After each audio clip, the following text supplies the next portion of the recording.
Good evening. My name is Matt Brown. I'm the Chief of the Allegheny County Department of Emergency Services. We're here with you this evening to give you an update on the U.S. Steel Clairton Works incident that has been evolving throughout today. As of our last update this afternoon, crews had been working vigorously to find two unaccounted workers. They did successfully find one worker and rescued that worker earlier today. I believe that might have happened right at about the time of our last briefing. Unfortunately, as the rescue and the search continued here this evening, I'm here to report that we do have now a second deceased worker. Our search crews, both locally, U.S. Steel, as well as our urban search and rescue arm of this side of the state, and assistance from PEMA.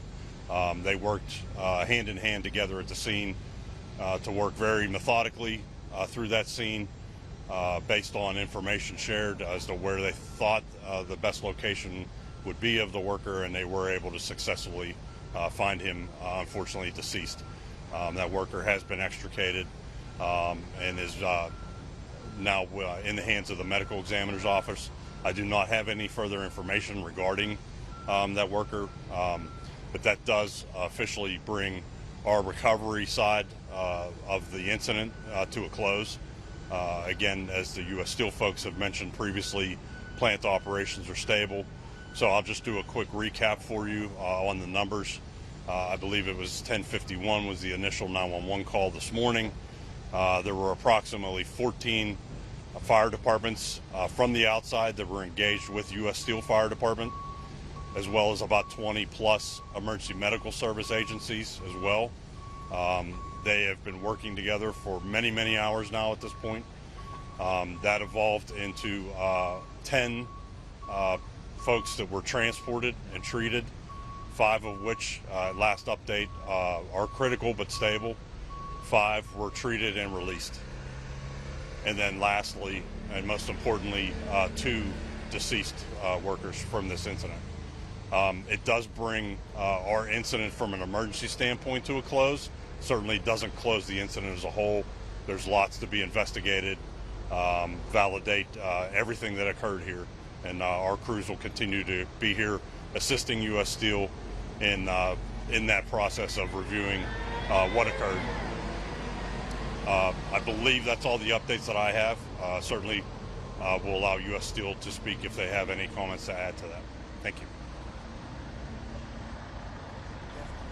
So as the chief said, really our focus at this point in time has been the rescue efforts for our employees and the treatment for those injured. So everything that we've been doing right now, and so proud and thankful for our emergency services and all the communities that have come together to help in that effort and getting our employees the treatment quick and expedite them to the local hospitals and all the rescue efforts. That's been all of our efforts at this point.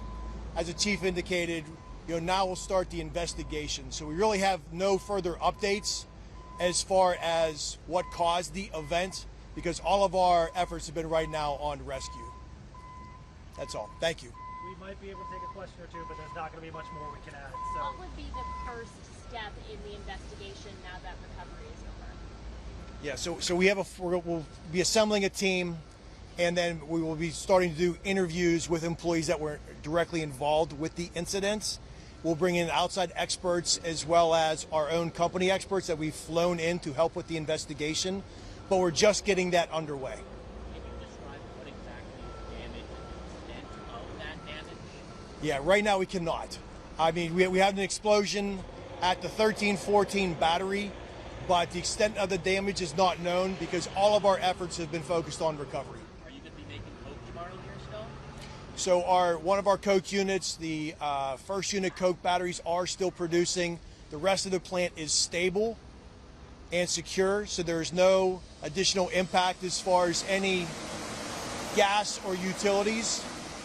So we will be making limited coke, but that's not our priority tonight. Would you describe it as catastrophic damage? Right now, no. We don't know. We can't describe it of anything yet. Until we can get in there and assess what that damage is, we do not know that just yet. All right, guys, we're going to wrap it up for tonight. That's going to be our last update for this evening. Anything else that comes out, we'll give you guys the